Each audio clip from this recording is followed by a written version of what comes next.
Factum Sonoro, la información a tus oídos.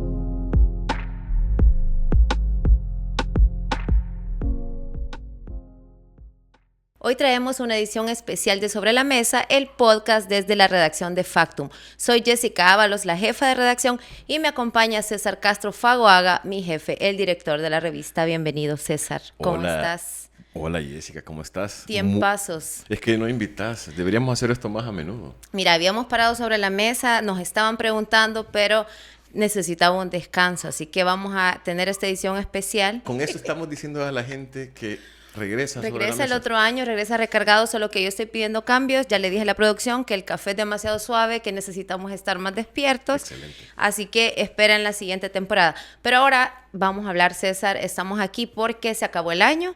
La gente seguramente nos está escuchando, está preparando el pavo, está escuchando ya los cumbiones navideños y queremos platicar, hacer un recuento de lo que pasó en 2024.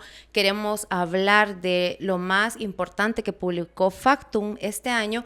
Yo antes de eso, yo quisiera invitar a la gente que se suscriba a nuestro podcast, que dé compartir, que dé la campanita para que los avisos le lleguen y puedan escuchar Sobre la Mesa en Navidades o después de Navidades, y el año que viene estén pendientes de todo lo que Factum publica.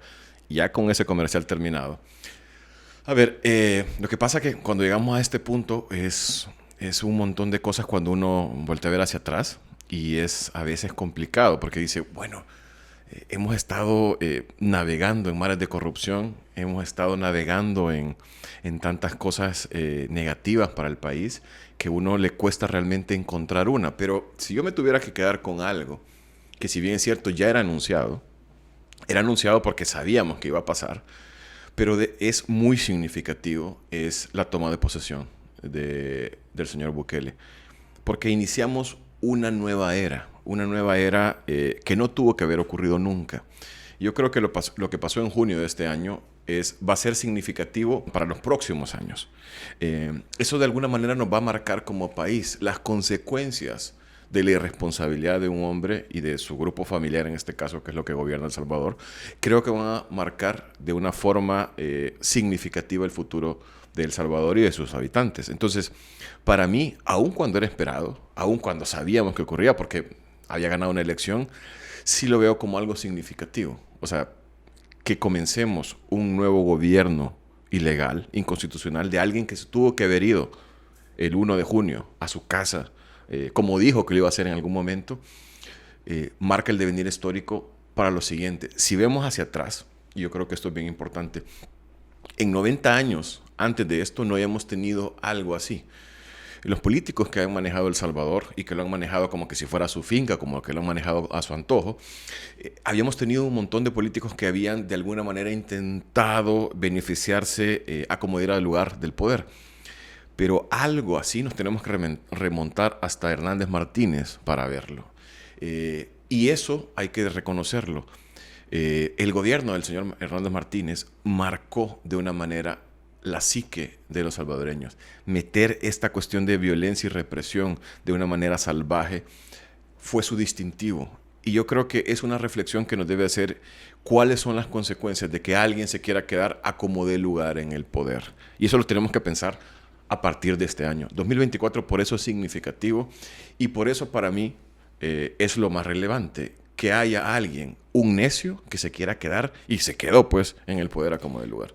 Pero vaya, ya sabíamos, vos decís, ya sabíamos que eso iba a pasar, no hubo sorpresas porque la gente de hecho fue y lo apoyó pese a que reiteradamente se dijo, hasta él mismo había dicho en el pasado que no se podía hacer y lo hizo. Ya demostró que puede hacer lo que se le dé la gana, incluso la Constitución o la misma Biblia digan otra cosa. Yo lo que veía pensando en esto era, también este año nos dejó marcado que ya se consolidó una nueva élite económica en este país, que es la de la sociedad Bukele. Pero ¿qué es lo que permite eso, Jess? O sea, si vos pensás en el gobierno legal del señor Bukele, se sentó las bases para que el Estado sirviera como finca o como patio de juegos para una élite reducida, y que se fue consolidando. Pero lo que pasó ahora es darle carta abierta a un montón de gente y decirle, mira, aquí puedes hacer y deshacer. Evidentemente si sos del círculo privilegiado, porque hay que recordar una cosa. la bonanza no va a ser para todo el mundo. Esta ciudad dorada, como le llamamos en una publicación de este año de Factum, y los beneficios de esa ciudad dorada en el Centro Histórico San Salvador no es para todos. No todo el mundo puede invertir y tener un negocio en el Centro Histórico ahora. De hecho, los vendedores de toda la vida ahora están siendo desplazados completamente. ¿Quiénes son los nuevos dueños del Centro Histórico? Bueno, gente cercana al oficialismo. Sin spoiler al documental que va a salir pronto en Factum, así que no revelé del todo quiénes son los dueños. Pero mira, vaya, sí, yo estoy de acuerdo en que definitivamente hay una nueva élite y sos parte de esa élite solo si sos allegada o allegado a los Bukele o de su círculo de confianza o si sos bitcoiner, porque ya quedó evidenciado que los privilegios son para este pequeño grupo. No cabe cualquier persona dentro de eso. Y cómo, bueno, llegamos así, decimos, bueno, hubo reelección, se consolida una nueva élite económica que es la que el presidente, su familia, sus amigos se benefician de esa nueva élite o son parte de esa nueva élite. Pero mira, Jess, perdona que te interrumpa, pero es bien significativo que este año, si le tuviéramos que poner una frase, sería el año en que están viendo los frutos de sus ilegalidades. Este año es, y además va a poner no solo este año el fruto, sino que además pone la vara más alta para que el saqueo sea peor. Nos dimos cuenta este año por diversas publicaciones periodísticas que a Bukele siempre quiso ser cristiano.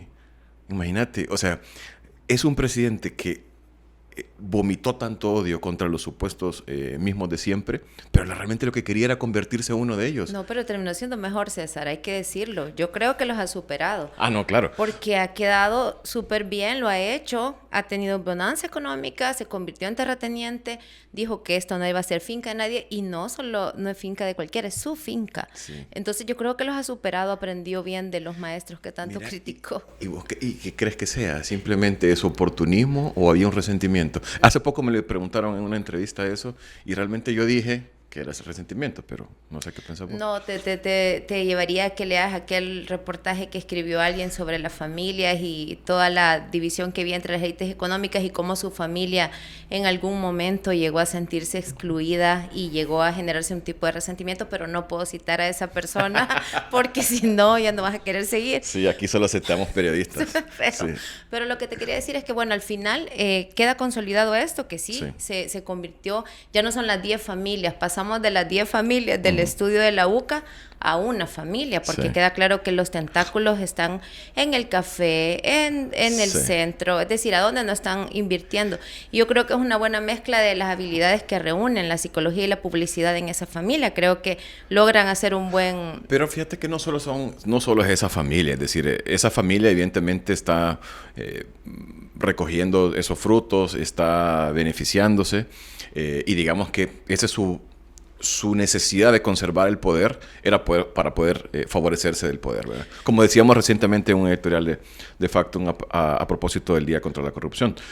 Pero es que no solo eso, hay una élite económica que al mismo estilo de los empresarios cobardes de Nicaragua que apoyan al dictador Daniel Ortega, que están apoyando al oficialismo porque ven que esa es la única manera de obtener réditos económicos y seguir sangrando a este país. O de mantenerse, tal vez ni de sacar réditos ya. Yo creo que ahorita tenemos mucho silencio de los empresarios porque saben que es la única manera de sobrevivir y que no les pase lo que les ha pasado a los medianos empresarios en el centro, que te convertís en un estorbo y entonces para afuera y empieza la persecución.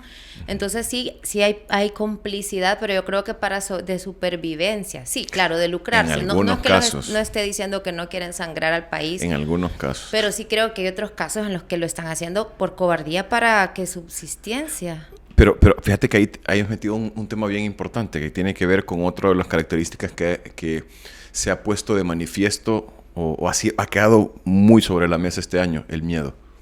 Si yo me tengo que quedar con otro sentimiento, aparte de lo que dije antes, es que... bonanza. Sí, de la bonanza para pocos, es que hemos institucionalizado el miedo. Bueno, nosotros no, el gobierno ha institucionalizado. ¿Por qué? Y vemos casos muy concretos. Vemos amenazas a la gente con régimen de excepción que están desplazando y han desplazado en el centro histórico. Hemos visto consecuencias reales de personas que han sido despedidas por atreverse a manifestarse, a ejercer su derecho de libre expresión. Y tenemos gente que incluso ha ido a la cárcel como el caso de los señores que capturaron supuestamente por hacer un acto terrorista. Los ambientalistas también. Los ambientalistas. Los empleados públicos que no quieren decir cómo, lo mal que se le están pasando. O sea, la lista es interminable realmente. Y el miedo lo están tatuando en la piel de los y las salvadoreñas como un mecanismo de control para que la gente, cuando las cosas se pongan peor, y me imagino que vamos a hablar de eso un poquito más adelante, sobre qué nos depara el futuro. Nosotros no somos adivinos ni pretendemos serlo, pero es que las cosas huelen mal. Para que en el futuro, cuando la gente comience a protestar, haya forma de reprimirlos. Sí, justamente quiero que hablemos también, bueno, venimos de decir que coincidimos ambos que lo más importante que nos pasó es que se consolidó una dictadura, se consolidó las ansias de poder de una persona con mucha ambición de poder, y que luego eso también ha significado el año de bonanza para ellos. ¿Cómo ha sido el año para el periodismo? ¿Qué nos dejó como periodistas? No solo a Factum, sino en general a la prensa, que fuimos declarados el enemigo público número 1 en la toma de posesión. Yo creo que hay una frase del señor Bukele que de alguna manera ejemplifica lo que ha sido este año para el periodismo. Y tiene que ver con el hecho de, después de una revelación muy importante sobre cómo la familia Bukele se estaba beneficiando del poder, la respuesta de él, que casi nunca evidentemente da respuestas, la respuesta de él fue llamar imbéciles a los periodistas. Y yo creo que eso, que desde el poder te vean, que por hacer su trabajo sea que sos un imbécil, yo creo que dice mucho de cómo el periodismo ha mostrado la verdadera cara del régimen que nos gobierna. ¿Y por qué lo digo? Porque una de las consecuencias, hablamos de corrupción muchas veces, pero la corrupción va de la mano de otro fenómeno, que es la falta de transparencia. Y en este caso la falta de transparencia ha sido tal que se han cerrado todas las ventanas, puertas, portones, lo que vos querás posibles, para acceder a la información pública. O sea, cada vez menos vos. O sea, si querés, ya sabemos que hasta pena nos da hacer las solicitudes de información porque sabemos que no nos van a dar nada. La respuesta es que no existe la información, la respuesta es que la da. Pero entonces, sabiendo eso, que se han cerrado todas las posibilidades de acceso a la información pública, que el periodismo aún así, continúe mostrando con investigaciones sólidas que del gobierno no pueden refutar, y decirlo así, yo creo que estamos mostrando, y esto por desgracia, y eso sí me atrevo a predecirlo, se va a poner peor. Seguimos mostrando grandes investigaciones y grandes hallazgos. Es decir, gracias al periodismo este año nos dimos cuenta de eso, de lo que hablábamos recién, de cómo una familia al final quería ser lo que tanto había criticado, ¿no? Y eso nos dimos cuenta por investigaciones. O cómo funcionarios se aprovecharon de instituciones públicas como el Banco Hipotecario para dar unos saltos de vida de Ilopango a la San Benito. Es decir, es que es así. Ya vamos a hablar de eso, de lo que ha revelado el periodismo. Solo que antes que pasemos a eso, sí quisiera como que habláramos de lo que pasó a final de año, y es esto de, ya empezaron a ser más sistemáticos los casos de persecución. Vimos lo que le pasó a la familia del editor, nuestro querido editor Ricardo Baquerano, sí, que fue acosada, y lo más reciente, lo que sucedió con Mónica, la periodista de Radio Bálsamo TV, de un medio comunitario. Y yo creo que ya están siendo como más descaradas las estrategias para silenciarnos, porque ya teníamos a un presidente hostil contra la prensa, que se la vivía tuiteando contra nosotros, que nos pasaba cada vez que podía dedicándonos un mensaje, no respondiendo con pruebas a nuestras publicaciones, porque eso nunca ha pasado. Correcto. Pero sí insultos, bayuncadas, payasadas, memes, emojis.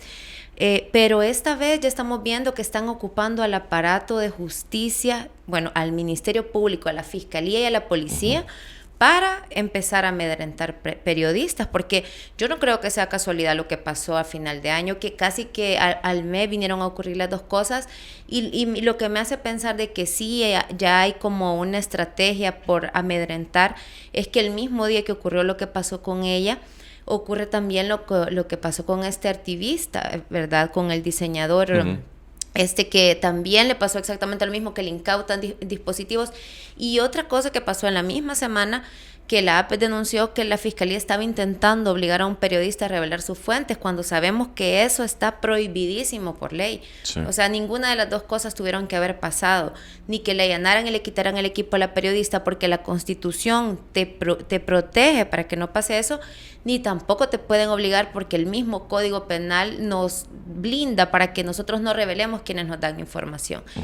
Pero está pasando, César, Sí. ya empezó a pasar. O sea, esto lo habíamos visto en Guatemala, que ocupan a la fiscal de Consuelo Porras para perseguir a los periodistas.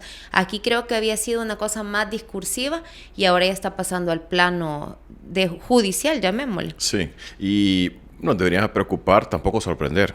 Realmente, si recordamos lo que hemos hablado en estos espacios, que a veces suena a catarsis, nos damos cuenta de que esto es una cosa que veíamos venir, por desgracia, porque al final el periodismo es uno de los últimos reductos que hay de la defensa democrática, y evidentemente va a ser susceptible de ataques, ¿no?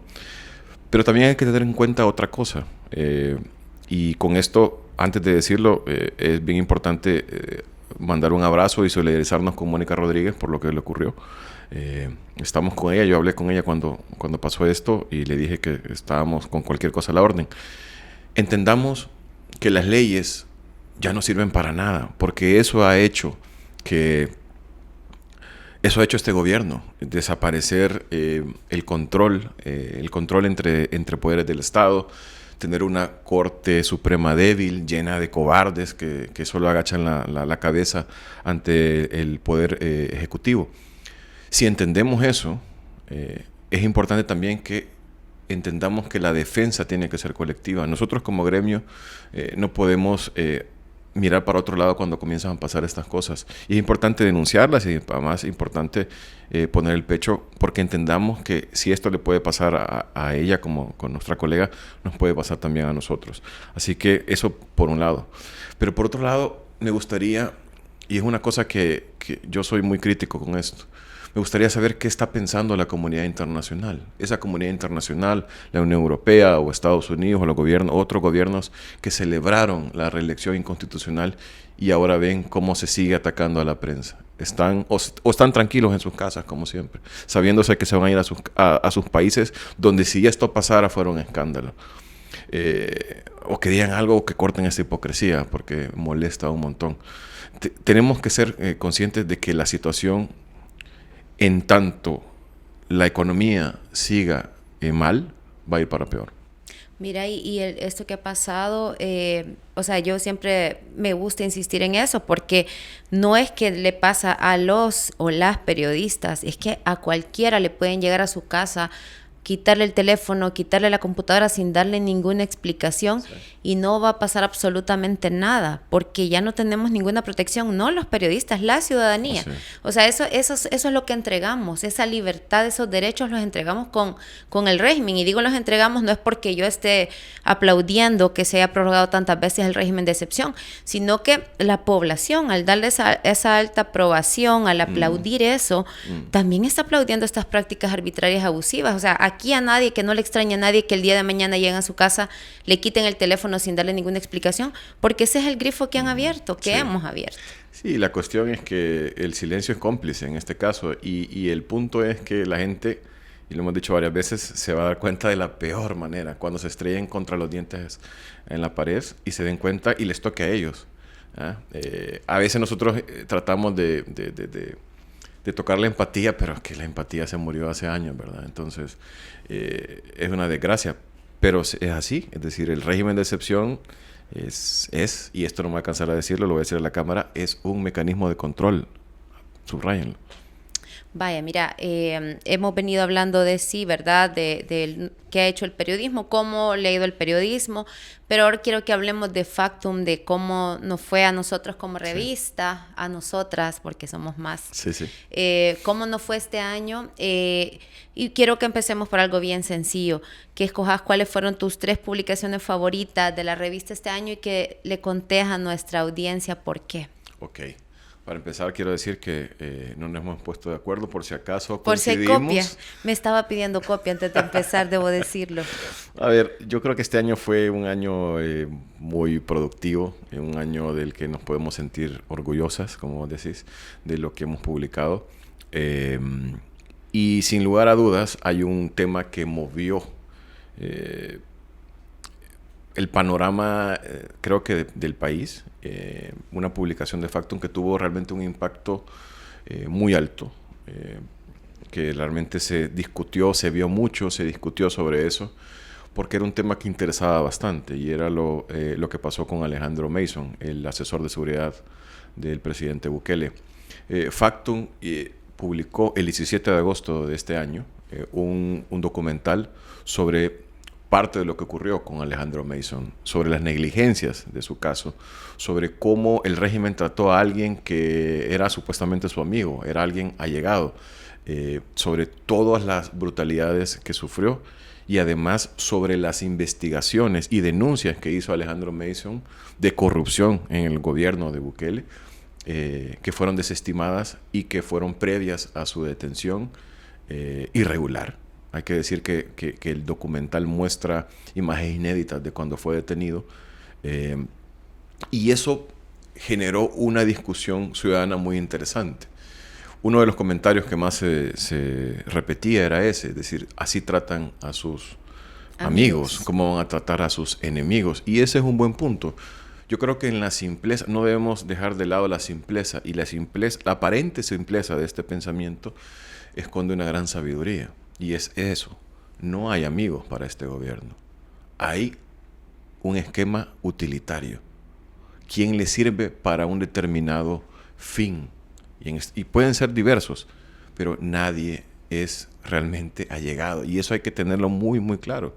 Porque el proyecto no es un proyecto de país. Es un proyecto parecido a lo que hacen las langostas cuando llegan a un campo de trigo. Es acabárselo. Y eso hay que tenerlo muy, muy, muy claro. El documental de Factum fue exitoso a nivel de vistas, pero jamás, más que las vistas, para nosotros lo importante fue que generó discusión. La conversación que se generó. Y además con ese producto nos pasó una cosa que pocas veces pasa, que es un sábado en la noche que fue el estreno, había gente conectada esperando el estreno. Así es. Que lo que suele pasar con otros productos es que la gente lo consume después. Y uno se pregunta por qué había tanto interés. Y no solamente porque era una figura cercana al mismo presidente y a este proyecto político, sino porque ocultaron deliberadamente lo que le ocurrió. Y había mucho interés de saber, de la gente que quería saber qué pasó con este tipo, que de repente era un tipo sano, ¿no? Tenía algunas sus cosas, sus detalles, pero un tipo sano que terminó postrado en una cama de un hospital con un peso inferior a lo que uno podía esperar. Con un cáncer. Con cáncer, con 4 operaciones en la cabeza, con infectado de bacterias. ¿Cómo alguien que tuvo una función tan importante terminó de esa manera? Entonces, la discusión que se generó, creemos que para eso sirve el periodismo, ¿no? Como para que la gente se haga preguntas sobre la cosa pública, se haga preguntas sobre quién lo gobierna, se haga preguntas sobre la justicia, sobre qué lo que estamos viendo es justo o legal o no.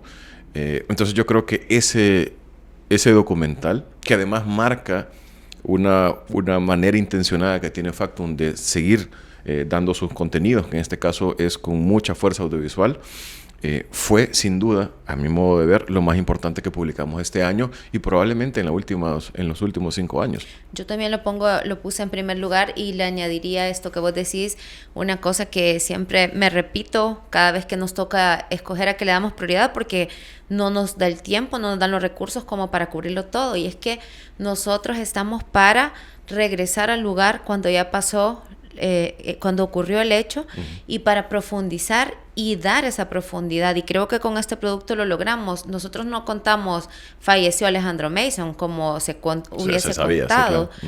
Sino que buscamos siempre explicar la causa, ¿verdad? Claro. No la consecuencia, como vos decís siempre en los fenómenos. Y en este caso creo que quedó muy bien logrado porque es una investigación muy sólida que más allá de gustarme el formato por el que optamos, me gusta toda la sustancia que tiene detrás. Es una investigación súper completa en la que puedes encontrar diversidad de fuentes, documentales, personas a las que consultamos, todos los meses de trabajo que hubo detrás.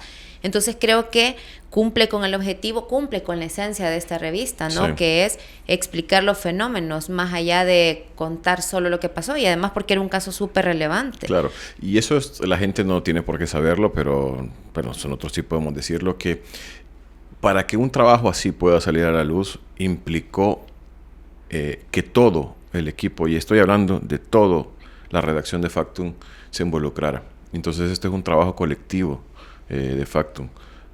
Y eso es súper importante. Cuando ves a un equipo entregado a lo que cree, la búsqueda constante de la verdad para darle a la gente. Y esto creo que lo logramos. Entonces, pero sí te gustó el formato. Me gustó el formato, bueno. O sea, solo decía que también hay que decir que hay detrás también, pudimos habernos ido con un formato tradicional, claro, o un sitio, un micrositio, pero al final innovamos en eso también. Creo que vamos un poco a la delantera en eso respecto a otros hermanitos, hermanitas digitales. Ojalá. Pero sí creo que hace una diferencia también todo lo que hay detrás, toda la carnita que la gente puede encontrar detrás del video. Y el día que estén viendo esto, que es final de año o principios de 2025, yo les sigo invitando a que vean este documental. Realmente es una pieza atemporal. Me parece que explica un poco lo que ha sido El Salvador en los últimos años. Te voy con mi segundo tema. Me voy a apurar. Mi segundo tema. Tengo que remontarme casi un año. Porque fue a principios de 2024. Yo te iba a decir nombres de 2024. No, pero casi un año, digo, a principios de 2024 para encontrar ese tema. ¿Por qué? Porque esto, uno a veces piensa en obsesiones, en las obsesiones que tenemos los periodistas por temas en específico. ¿Y por qué obsesiones? Porque la periodista que hizo este tema se hizo una pregunta, es decir, El Salvador, el gobierno de Bukele, el legal, prometió combate a la corrupción. Prometió combate a la corrupción, y no solo eso, sino que además dijo, voy a prometer que haya una comisión contra la corrupción, parecida a la que hubo en Guatemala, a la CICIG. Y en este caso se llamó la CICIES. A partir de eso, y hay que recordar que esa comisión la expulsó finalmente el gobierno, y eso ya no tuvo, o sea, se terminó la lucha contra la corrupción. Nos enteramos que había 12 casos de corrupción que había esta comisión investigado. Pero esos 12 casos nunca los encontramos. Y entonces esta periodista, que se llama Loida Martínez Avelar, que le mando un abrazo, se hacía la pregunta constante de, espérate, ¿qué pasó con esos? Necesitamos saber. Y ha pasado meses. Incluso viajó hasta... No diga dónde. No, fuera de El Salvador a encontrar, hasta que encontró 3 de esos casos. Y por eso me parece importante esa investigación, Los secretos de la CICIES, que revelamos el 30 de enero de 2024. Casi para las elecciones. Sí. Marcó además un hallazgo periodístico importante, ¿verdad? Yo creo que varios medios de comunicación andábamos tras eso, porque todo el mundo se era preguntaba. muy importante. Es que al final tiene la coincidencia con el otro que responde una pregunta: ¿por qué pasó esto? Exacto. ¿Por qué cerraron las CICIES? Mire, aquí le traemos Se cerraron. una respuesta. ¿Por qué? Porque había corrupción, porque la comisión había encontrado que este gobierno, al igual que los otros, es corrupto. Esa es la consecuencia, digamos, perdón, el gran hallazgo. Hay que decir, y esto es más para Loida, que todavía hay casos que no conocemos. Nos debe 9. Con los cuales nos debe casos. La primera publicación de enero de 2025. Y si no lo han leído, el título con el que salió es CICIES denunció por corrupción al círculo de Bukele. Correcto. Y era Los secretos de la CICIES en todos los demás formatos. Así es. Yo lo digo porque yo también lo traía como segundo, y si no va a parecer que yo te estoy copiando. Bueno, entonces, ¿sabes qué? No voy a decir mi tercero. Dale. Porque justamente tiene, casi que lo publicamos por esas fechas, y no tiene como una gran revelación de corrupción, como suelen ser las grandes investigaciones en Factum, las grandes publicaciones, pero me gusta mucho que aporta también explicación a algo, porque aquí siempre decíamos, bueno, la diáspora ama a Bukele, la diáspora da todo por Bukele, ha financiado Nuevas Ideas, de hecho nació en Estados Unidos, y todo el encanto que hay alrededor de la figura del presidente afuera. Y Xochitl Chávez viajó también, al igual que Loida, ella viajó a Estados Unidos y estuvo una semana en una nevada en Estados Unidos para entender, bueno, poco más de una semana, 2 semanas realmente estuvo Xochitl reporteando allá, para entender por qué la gente desde allá ama tanto a Bukele, y entonces nos regaló una crónica que a mí me gustó mucho, que se llama Desde Maryland con Amor. Es cierto. Cómo la gente desde fuera está dando ese apoyo incondicional y además influenciable, porque este país depende de esas remesas que es esa gente que está mandando. Por eso me gustó mucho y lo puse como mi tercer producto más querido después de lo de las CCS. Y voy a poner el cuarto para que ya digas el tuyo último, porque yo me puedo dar el lujo de darme el cuarto, porque pero solo quiero decir que no la coincidíamos en el tercero, pero está bien. Va, y yo le pongo una mención honorífica a Notifresita como un producto nuevo de este año de Factum, que no es una gran investigación, sino es un nuevo producto que salió este año en la revista. Es un producto al que le tengo mucho cariño, porque gracias a ese producto le estamos llegando a una audiencia a la que antes jamás le hubiésemos hablado. Claro. Así que hoy sí, dale con el último. No, yo coincido realmente con ese plus de Notifresita. Yo soy muy fan de Notifresita. Y creo que es importante no solamente los formatos novedosos, sino que lo que hay detrás. Lo que hay detrás, realmente cuando podría parecer algo superficial, pero hay una construcción narrativa interesante en los guiones, de crítica social, y en la aparente superficialidad hay mucho contenido. Yo creo que ese ha sido parte del éxito. Pero además yo quisiera poner otros 2 bonos, si me permite. Pero rapidito. Porque ya hay que ir cerrando. Uno tiene que ver con la investigación también de Loida sobre el banco hipotecario, sobre cómo gente allegada al gobierno se benefició de esos del banco estatal para conseguir préstamos, y además y tiene que ver también con cómo los funcionarios han ido creciendo en el caso del presidente del Banco Central de Reserva, y que han podido pagar préstamos de forma express. Y por último, creo que es bien importante lo que hemos sacado reciente sobre el Centro Histórico de San Salvador, sobre esta ciudad dorada, sobre cómo bitcoiners están beneficiándose, que al final nos dimos cuenta que la ciudad dorada, ciudad Bitcoin, no es en la Unión, sino que en el centro de San Salvador. No iba a dormir Karen Moreno si no le dabas si no las mencionas, sí, por supuesto. Vaya, mira, y eso ya me lleva a la penúltima, que es, yo te iba a decir que escogieras una publicación de otro medio que te pareciera la más importante, la más relevante. Voy a empezar yo porque justamente está conectada con eso que acabas de decir de los bitcoiners que compraron en el centro. Y para mí la publicación más relevante, o la que yo escojo como mi favorita en los demás medios, es la que hizo Redacción Regional sobre las compras por 9 millones de la familia Bukele, y cómo se convirtieron en terratenientes, en finqueros, en cafetaleros. A mí me parece que es de lo mejor que hemos tenido este año periodísticamente, porque es una gran revelación, es un gran trabajo, se nota que hubo muchísimo reporteo. Así que creo que así como nosotros revelamos lo de el ángulo de los bitcoiners, aquí se cuenta como la película completa. No sé si vos... No, yo coincido con eso. De hecho, esa es la que había pensado si me preguntabas eso, así que no, coincido. Ya la traías. Sí. Y felicidades porque fue un gran trabajo. Sí, y además porque al final marcó esto que decíamos al inicio de este podcast. O sea, terminamos 2024 diciendo que alguien sí tuvo rich mentality, que es la familia del presidente. Así es, los únicos. Mira, ¿qué puede esperar la gente de Factum para 2025, César? Que no seamos pesimistas, no digamos que vienen tiempos oscuros para la prensa, sino qué pueden esperar de nosotros como redacción, de nuestro trabajo, del compromiso que tenemos y de lo que vamos a seguir haciendo. Vaya, para empezar hay que recordar que 2024 fue el año que Factum llegó a 10 años, y eso es un logro que no dije al inicio porque se me ha olvidado, pero que me parece un logro muy, muy importante. Se me había olvidado que el programa era sobre eso. Mantener esta revista a flote durante 10 años ha sido un tremendo desafío, y sin embargo creo que lo hemos podido hacer con sus altas y con sus bajas, y creo que podemos decir que podremos seguir así los próximos años. El país lo necesita, nosotros lo necesitamos. Creemos que en estos momentos donde el panorama parece sombrío es cuando mejor periodismo tenemos que hacer y donde hay un más compromiso del equipo para hacerlo.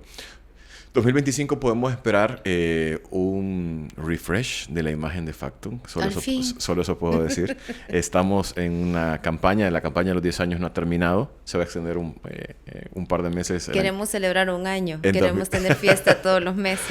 No, pero es que 10 años es una cifra redonda y creemos que por eso es importante refrescar un poco la imagen sin que eso implique cambiar los valores que tiene la revista. Los valores siempre van a ser los mismos y además la intención de perseguir la verdad y hacer un periodismo útil para la comunidad siempre va a estar ahí. Pueden esperar más investigaciones, pueden esperar más documentales. No vamos a quitar el dedo de renglón sobre este tema que está generando mucho ruido, que tiene que ver con la minería metálica. Yo creo que es una de las cosas que hay que prestar atención para el próximo año y evidentemente la situación económica. El año que viene yo me atrevo a decir que va a estar más complicado que porque pues sí, la situación... Pero el Bitcoin ha subido, así que no todo puede ir tan mal. Sí, pero el Bitcoin ha subido nada más para el beneficio de unos cuantos, ¿verdad? Hay que reconocerle al señor presidente la gran estrategia de promoción que ha tenido para beneficiarse a sí mismo, porque el país no ha visto todavía los supuestos beneficios de las ganancias del Bitcoin. No, claro, porque cuando conviene decimos que vendimos y si no decimos que los tenemos, ¿verdad? Entonces va a ser siempre una incógnita. Pues yo diría que también esperen como mucha autocrítica de nuestra parte. Vamos a seguir leyendo sus comentarios, vamos a seguir viendo qué funciona, qué no funciona. Vamos a seguir revisando todo lo que hacemos. Háganos saber a través de sus comentarios, díganos qué les gustó y qué no para poder mejorar, porque yo creo que esa cosa siempre la repetimos en la mesa de redacción y todos los lunes. Nos cuestionamos mucho lo que hacemos y creemos que el día que dejemos de preguntarnos si lo estamos haciendo bien, mejor nos vamos a dedicar a otra cosa. Así es, algo más productivo. Ahí sí. Y que dé más dinero. Sí. Así que gracias César, te agradezco. No, gracias a vos. Esperamos también ese refresh de la imagen, todas las fiestas que se vienen por el aniversario y también ustedes esperen todas las actividades como parte de esta campaña de 10 años. Como lo decía hace un principio, como lo decía César al inicio, suscríbanse, compártanlo, déjennos sus comentarios porque eso es importante para seguir mejorando. Factum Sonoro, la información a tus oídos.